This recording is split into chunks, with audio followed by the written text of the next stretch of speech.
그러면서 이렇게 얘기를 하죠.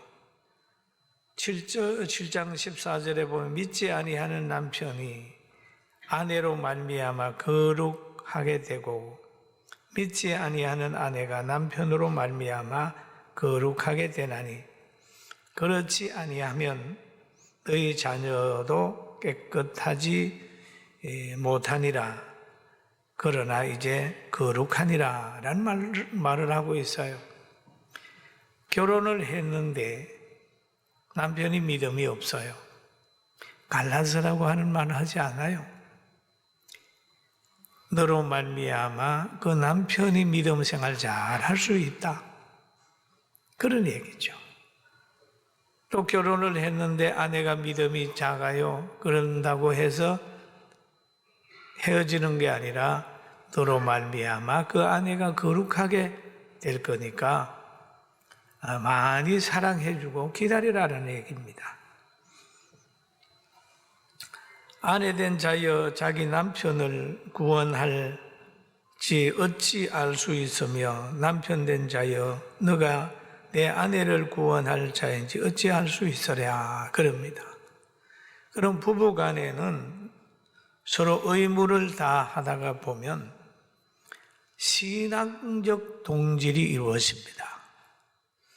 여러분 결혼을 했는데 신앙적 동질이 이루어지지 않으면 매일 마음에 갈등이 생기는 거예요. 한참 얘기하다가 보니 하루살이하고 내일이 보장된 거하고 이 얘기하다 보면 항상 바치잖아요. 왜? 천국을 안 믿는 사람하고 믿는 사람하고 이 얘기하다가 보면 바치거든요. 천국이 어디 있냐? 있어. 없어. 이러다 보면 바치는 거예요. 그런데 신앙의 동질이 이루어지게 되면 참 좋습니다. 그래서 믿는 사람끼리 결혼하라고 그러고 또는 결혼했으면 서로 믿음으로 하나 되어 가면 자녀도 거룩해진다라는 얘기를 성경이 하고 있습니다. 그러면서 여기에 제일 먼저 말하잖아요. 아내된 자들에게 먼저 거룩함을 요구하고 있습니다. 아내들아 이와 같이 자기 남편에게 순종하라. 이는 혹 말씀을 순종하지 않는 자라도 말미암지 않고 그 아내의 행실로 말미암아. 말을 해가지고 상대를 바꾸려고 하지 마라 하는 거죠. 말 가지고 안 된다.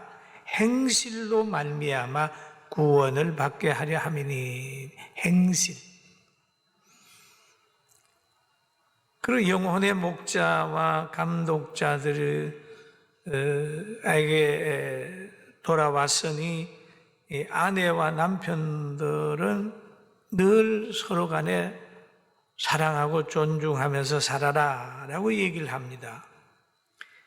여기에 아내가 순종해야 될 남편이 있다고 하면 그 남편이 그리스도를 머리로 삼고 사는 주 안에서 말하는 남편에게는 아내는 순종하고 복종해야 되는 거잖아요. 순종하잖아요. 그러나 만약에 남편이 사탄의 지식을 가지고 있을 때 순종하면 안 되잖아요. 문제가 불순종하는 아내에게 문제가 있는 게 아니라 그 머리를 그리스도로 삼지 않는 남편에게 문제가 있는 겁니다. 여기에 보면 너희 두려워하며 정결한 행실을 봄이라. 늘 아내는 또는 남편은 아내의 정결한 행실을 보게 되면 감동을 받는 거예요. 그래 되면은 교회를 나오게 되고 그 아내를 진지하게 많이 사랑하게 되는 겁니다. 최초의 하와는 아담을 타락시키는데 역할을 했어요. 그런데 신약에 와가지고는 아내 이름들이 먼저 나오는 거죠. 아내 보고 먼저 남편을 구원하도록 하라 그런 말을 합니다. 그리고 여인들이 참 능력이 있습니다. 여자들이 성경은 이렇게 얘기를 하지요. 잠언서 31장 10절에 보면은 누가 현숙한 여인을 찾아 얻겠느냐. 그 값은 진주보다 더하니라. 대단히 중요하다. 그리고 이제 내 말 따라 두려워하지 말라. 내가 내 말대로 내게 다 행하리라. 너가 현숙한 여자인 줄을 나의 성읍 백성이 다 아느니라. 여기에 룻기서의 현숙한 여인은 누구냐 하면 이 루시예요. 보아스를 만나가지고 결혼을 해가지고 다윗의 조상의 반열에 들어가는 사람인데 나오미를 잘 따라왔던 여인을 가르쳐서 현숙한 여인이라고 했습니다. 현숙한 여인. 그리고 현숙한 여인은 어떤 여인이냐? 집을 세우는 여인입니다. 지혜로운 여인은 자기 집을 세우되 미련한 여인은 자기 손으로 그것을 허느니라. 여러분 가정에 좋은 며느리가 들어오든지 좋은 어머니가 있으면 그 가문이 삽니다. 다 형제들과 화해시키고 온 가정을 화목하게 하고 합니다. 그런데 미련한 여인이 들어가 버리면 자꾸 이간시켜버려요. 이간시켜. 현숙한 여인은 가정을 세운다고 얘기를 했습니다. 사랑하는 성도 여러분, 우리 여자 성도님들은 현숙한 여인이 되길 주의 이름으로 축원합니다. 현숙한 여인 대단한 거죠.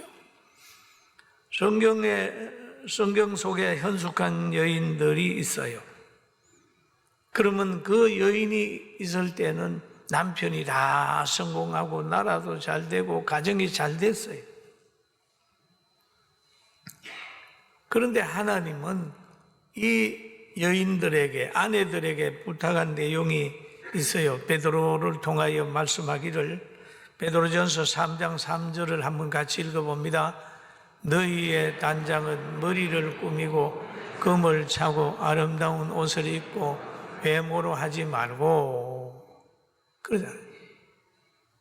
언제든지 머리를 단장하고 금을 차고 아름다운 옷을 입고 늘 외모로 하는 습관이 있단 말이에요.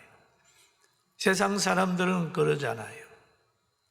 그런데 하나님이 요구하는 것은 이런 거예요. 오직 마음에 숨은 사람을 온유하고, 마음에 숨은 사람을 온유하고 안정된 심령의 썩지 아니할 것으로 하라. 이는 하나님 앞에 값진 것이라 라는 거죠. 외모 꾸미는 것보다 더 중요한 것은 온유한 마음을 가져라. 안정된 심령을 가져라. 그렇게 얘기를 하죠.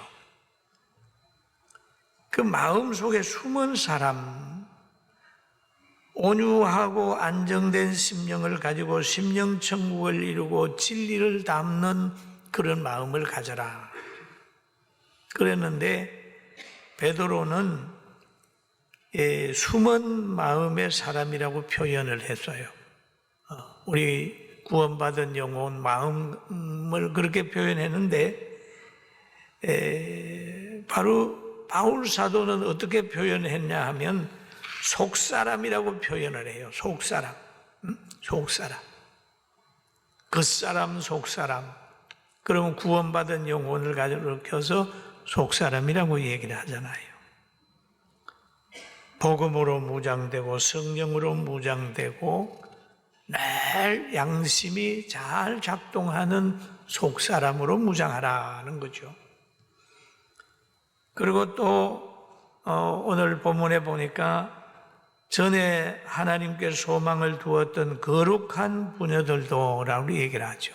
거룩한 부녀들도 이와 같이 자기 남편에게 순종함으로 자기를 단장하였나니라는 얘기를 합니다. 그 하나님께 소망을 둔 거룩한 부녀, 남편에게 순종하고 함으로 자기를 단정했다. 그러면서 아브라함의 아내 사라를 이제 예화를 들고 있어요. 베드로가. 베드로전서 3장 6절에 보니까 사라가 아브라함을 주라 칭하여 순종한 것 같이 너희는 선을 행하고 아무 두려움 일이나 놀라지 아니하면 그의 딸이 된 것이니라. 그렇게 하죠. 그럼 이 사라가 뭘 잘해서 이렇게 신약에 정말 하나님께 소망을 둔 거룩한 여인으로 소개됐을까요? 어머니의 믿음이 헌신적일 때, 하나님이 기뻐할 때, 한나가 무자해서 고통스러워할 때 엘리 제사장 때 가가지고 밤이 맞도록 기도를 하는 거예요. 하나님이여 자녀 주십시오. 하나님의 뜻대로 키우고 성전에서 키우겠습니다 라고 할 때 하나님이 그 한나의 태의 문을 열어줘가지고 사무엘이 태어나서 이스라엘의 위대한 지도자가 됐습니다. 그러면 오늘 본문의 1절에서 6절까지는 아내들에게 하신 말씀이에요. 아내들에게. 그런데 7절 한 절에 보면은 남편들에게 한 말씀이 있습니다. 그리고 우리 모두는 아버지와 어머니는 부부에게서 태어났잖아요. 자녀 없는 사람은 혹 있을 수 있으나 부모 없는 사람은 아무도 없습니다. 아무도 없습니다. 성령의 감동을 받은 베드로는 그 아내에게도 말하고 또 남편들에게도 말하는 거예요. 이 교훈이 바로 가장 중요한 교훈입니다. 여러분 시계를 관리할 때 시계를 만든 사람이 시계를 관리하는 방법을 가르쳐주면 그대로 하면 되잖아요. 차도 마찬가지잖아요.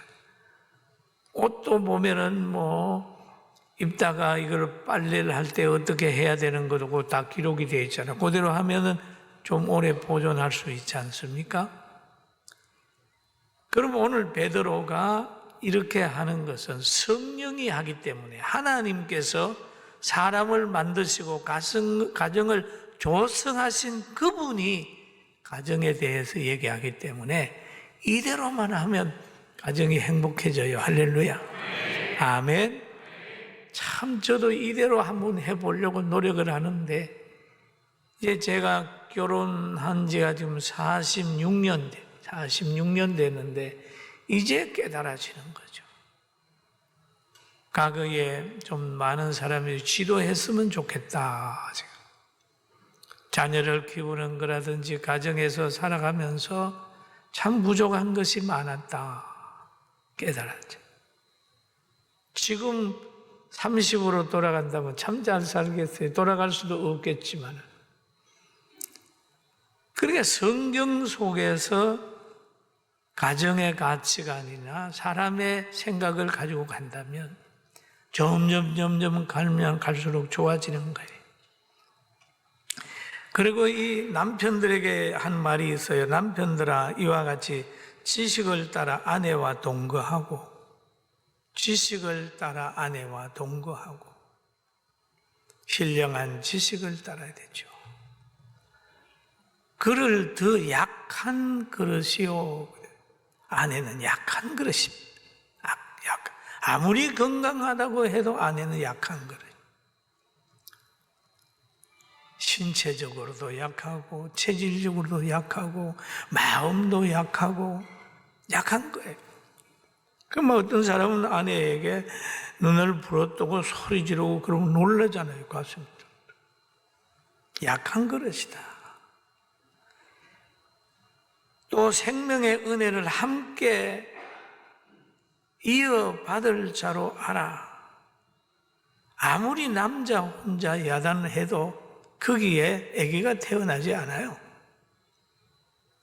두 사람이 힘을 합쳐야 거기에서 가족이라고 하는 게 생깁니다. 이것이 가정입니다. 이것이 부부입니다. 아무리 친구하고 친해도 자녀 안 태어납니다. 이 생육하고 번성하는 곳은 가정입니다. 샘의 우물에서 물이 나오듯 사과나무에서 사과가 달리듯 가정이라고 하는 곳에서 거기에서 생명이 태어나는 거예요. 그래서 부부가 위대한 거예요. 하나님이 아끼는 것입니다. 생명의 은혜를 함께 이어받을 자가 됩니다. 그러면서 하는 말이 귀히 여겨라. 한번 따라 귀히 여겨라. 아내를 귀하게 여겨라 하는 거죠. 귀하게 여겨라. 아내에게 함부로 대하지 마라. 귀하게 여겨라. 왜 그럴까요? 하나님의 명령입니다.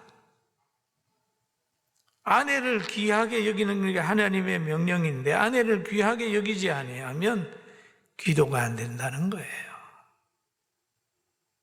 여기 보니 기도가 막히지 아니하게 하라. 너희 기도가 막히지 아니하게 하라. 아내는 그 정도 소중한 거예요. 부부는 한 몸이고 이웃 사랑의 관문이고 시작인 거죠. 성경에도 이웃을 내 몸과 같이 사랑하라. 아내에게 잘못하고 다른 사람에게 잘할 수가 없지요. 가까운 마찬가지입니다. 아내에게도 마찬가지예요. 남편에게 잘하지 못하면은 복음으로 대하지 않으면 누굴 복음으로 대하겠어요? 굉장히 중요한 관계. 그래서 마태복음에 예수님 말씀하시기를 마음을 다하고 목숨을 다하고 뜻을 다하여 힘을 다하고 주 하나님을 사랑하라. 사랑하라. 둘째 것이니 내 이웃을 내 자신과 같이 사랑하라 하신 것이라. 보라 더 큰 계명이 없느니라. 10계명을 둘로 나눴어요. 하나님과의 관계, 사랑과의 관계. 이웃을 사랑할 때 내 몸과 같이. 여러분, 아내와 남편은 서로의 몸입니다. 그리고 아가서에 보니까 이런 얘기를 하고 있어요. 4장 22절에 내 누이 내 신부는 장근 동산이요. 장근 동산. 덮은 우물이요. 봉한 샘이로구나. 이 동산에 누가 들어가요? 이 동산에는, 남편의 동산에는 아내만 들어가요. 아내의 샘에는 남편만 떠먹을 수 있어요. 아주 관계가, 두 사람의 관계는 아무도 끼어들 수 없는 관계. 이게 부부관계입니다. 그리고 7장 고린도서 보면 남편은 그 아내에 대하여 의무를 다하고 남편도 남편에게 그렇게 할지니라. 서로 간에 의무가 있습니다. 의무가. 다른 사람이 대신할 수 없는 의무예요. 다른 사람이 대신할 수 없어요. 그리고 아내는 자기 몸을 주장하지 못하고 오직 남편이 하며 남편도 그와 같이 자기 몸을 주장하지 못하고 오직 그 아내가 하나니. 이제는 아내의 주인은 남편이 되고 남편의 주인은 아내가 되는 거죠. 그 가운데 누구도 낄 수가 없어요. 그러면서 에베소서 보면은 그런 말이에요. 남편들아 아내 사랑하기를. 그죠? 같이 읽어볼까요? 남편들아 아내 사랑하기를. 그리스도께서 교회를 사랑하시고 교회를 위하여 자신을 주심같이 얼마나 귀해요. 남편들이 먼저 사랑해야 돼. 교회가 먼저 태어난 게 아니고 예수님의 헌신으로 태어난 거예요. 남편들아 아내를 사랑하기를. 그리스도께서 교회를 사랑하시고 교회를 위하여 자신을 주심같이 하라. 이와 같이 남편들도 자기 아내를 사랑하기를 자기 자신같이 할지니 사랑하는 자는 자기를 사랑하는 것이요. 그러나 너희도 각각 자기 아내 사랑하기를 자기같이 하고 아내도 자기 남편을 존경하라. 존경하라. 여러분, 아내는, 여자는 사랑하는 사람을 위하여 생명을 바치고 남편은 믿어주고 존경받을 때 그 남편은 가정에서 사명을 다하고 어디에 가가지고 한다는 것. 여러분, 이런 관계가 가정에서 꼭 이루어지고 교회에서도 이루어지게 되길 주의 이름으로 축원합니다. 남편이 아내를 사랑하는 것은 희생적인 사랑이요 먼저 사랑인 것입니다. 그리스도께서 교회를 사랑하신 같이 하라고 얘기했어요. 믿음이 있는 남편, 그리스도를 머리로 삼고 아내를 사랑하는 자에게 아내는 순종하게 되어 있습니다. 안 할 수가 없어요. 남편이 내 머리가 그리스도가 될 때에 그 아내는 순종하게 되어 있어요. 그러나 남편의 머리가 사탄이 되어버립니다. 아내는 순종할 수가 없는 거예요. 왜? 문제는 아내에게 있는 것이 아니라 남편 스스로가 머리가 사탄이 되기 때문에 할 수가 없게 되는 거잖아요. 우리는 여기에서 아내에게 순종을 강조하기 전에 내가 그리스도의 말씀에 순종하고 있는지 한번 돌아보고, 또 아내들도 사랑받으려고 하기 전에 내가 사랑받을 수 있는 그릇이 되는지 한번 찾아보게 되기를 주의 이름으로 축원합니다. 연약한 그릇이라. 아내는 남편에 비해 연약한 그릇이라. 힘도 약하고 신체 구조도 약하다고 그랬잖아요. 그러나 생명의 은혜를 함께 받을 사람이기 때문에 소중하다. 그 아내는 귀한 존재다. 그렇죠. 그리고 우리가 성경에도 보면 그런 말이 있잖아요. 우리는 신부고 예수님은 신랑. 영적인 세계는 그런 거예요. 그래서 내가 이 설교를 준비하다 생각나는 찬송이 있어요. 신랑 되신 예수께서 다시 오실 때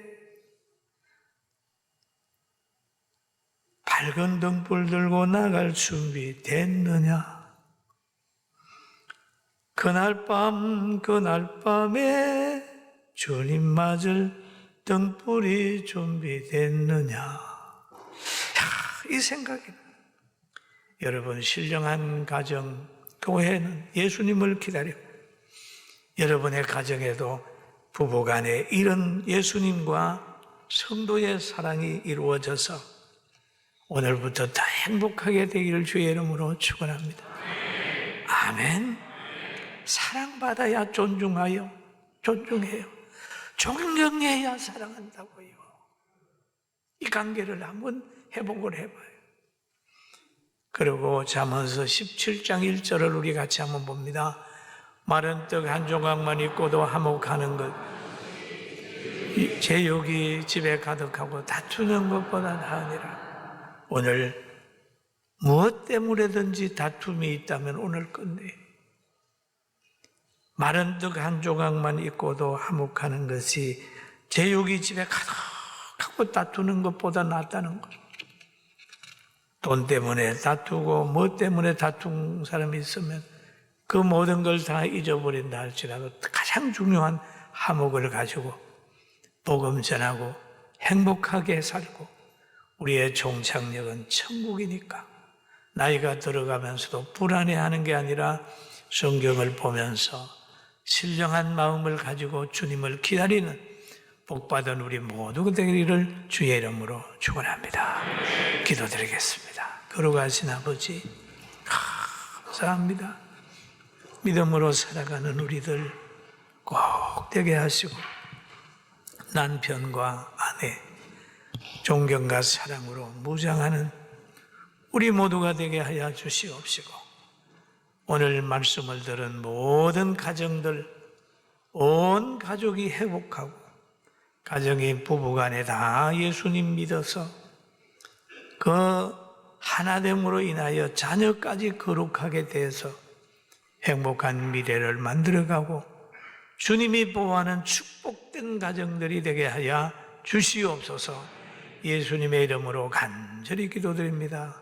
아멘. 지금은 우리 주 예수 그리스도의 은혜와 하나님 아버지의 그 거진 사랑하심과 성령님의 감동과 아마 충만 내적 교통하심이 오늘 예배드린 사랑하는 모든 성도들, 예루살렘 예배당, 잠옷실, 사랑부, 가정에서, 병상에서, 베들레헴의 예배당에서, 해외에서 예배드린 모든 성도들 머리 위에와 이 나라의 민족 위에와 대통령과 위정자들 위에, 육해공군 장병들 위에, 해외 나가 있는 선교사들 머리 위에와 한국교회 위에, 우리 교회 장례 위에, 성민원 위에, 우리 모든 성도들 가정 위에 지금부터 영원 무궁토록 함께 있을지어다.